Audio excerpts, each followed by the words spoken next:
If you reside in Florida, especially in the Tampa Bay area or in South Florida, in the Miami, Dade County, Broward County, Palm Beach County areas, you're inundated by advertising by personal injury law firms and lawyer referral services.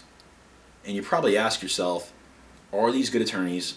Who should I call if I'm involved in a personal injury accident, if I'm physically injured as a result of someone else's negligence? Do lawyer referral services have any special ability as compared to the attorneys who are not members of such? And are the attorneys on billboards any more competent than the lawyers that I can find by doing my own research on the internet? Keep in mind the following. I'm not here to cast views on attorneys that advertise. I advertise. I do a lot of work on the internet. Most of it's non-paid. I don't do pay-per-clicks, but I do a lot of blogging. You'll see a couple of my billboards in town, so I can get some word of mouth. I started my practice 4 years ago after leaving a prominent personal injury law firm, but I understand the need for advertising.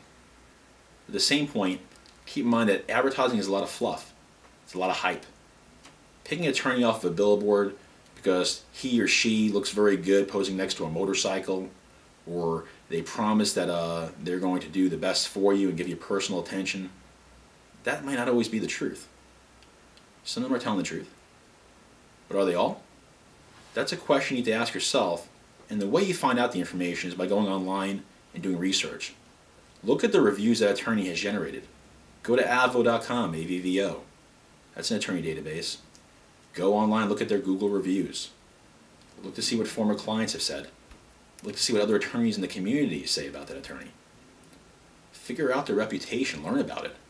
Learn about their experience. Learn about what they write and publish on the topic they're speaking of.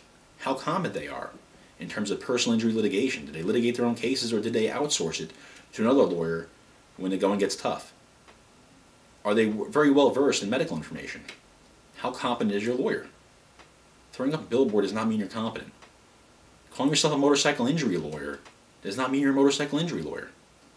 Riding a motorcycle does not make you any better in court at handling a motorcycle injury claim. Lawyer referral services, we see them all day long. Are their lawyers any more competent than anyone else? No, absolutely not. It's not to say that every lawyer who belongs to a lawyer referral service is incompetent. Many of them are very competent. In fact, I don't pass any generalizations on them.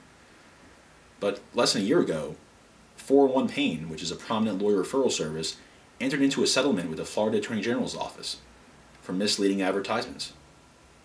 One of the biggest problems was they made advertisements in which one could infer that their lawyers had some type of specialty, some type of skill.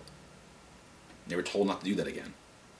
Recently, a 401 Payne advertisement, a non-attorney spokesperson gets on and states that they've cultivated a network full of attorneys, and that there's only one 401 Payne, and she named the exact number of attorneys that are registered with the Florida Bar, an approximate number of the thousands of attorneys. Why call in when you can get all your information by calling 401 Payne, and that they've cultivated this network of attorneys? One might infer that those attorneys are better than the others. The majority of elite attorneys in the state of Florida, the ones that you'll often see that are honored by Florida's legal elite from Law and Politics magazine, or super lawyers, or members of the $1 Million Advocates Forum, they're not members of lawyer referral services. A few of them are, but most of them aren't. So do they possess any special skills? Absolutely not. Do lawyers that get on the air and on radio ad nauseum and telling you they're your personal attorney, is it likely that that's going to be your attorney when you actually call their law firm, or that you'll ever meet that lawyer? Find out. Go do your research. I'm not here to provide you that answer, but there's plenty of research to be done online.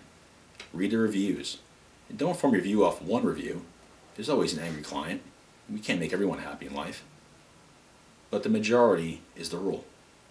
When you see a lot of poor reviews, that may raise some questions. If you see a lot of positive reviews, that tells you something else. But just having enough money to throw up advertisements, or making it a mode of your business operation, your business model, to throw up advertisements everywhere around town, does not make you any better than the next attorney. Okay? Sometimes it actually might make you worse. You might be a volume shop. Are you capable of providing quality representation to the quantity of clients you have? That's an important question. At my law firm, we attempt to give personal attention to all of our personal injury clients. And that's not just lip service. I'd like you to find out more about my firm. Check out the reviews online. I challenge you to do so. Call me. You will get me on my phone. I provide my cell phone on my business card. This isn't an advertisement for Dolman Law Group or Matt Dolman. This is just an informational service trying to explain that you can find the best personal injury attorney by doing the research. You owe it to yourself. You only have one day in court. You only have one chance to resolve your personal injury claim and maximize the damages that are owed to you. This is it. It's your one shot. Put your best foot forward and do your research. Thank you.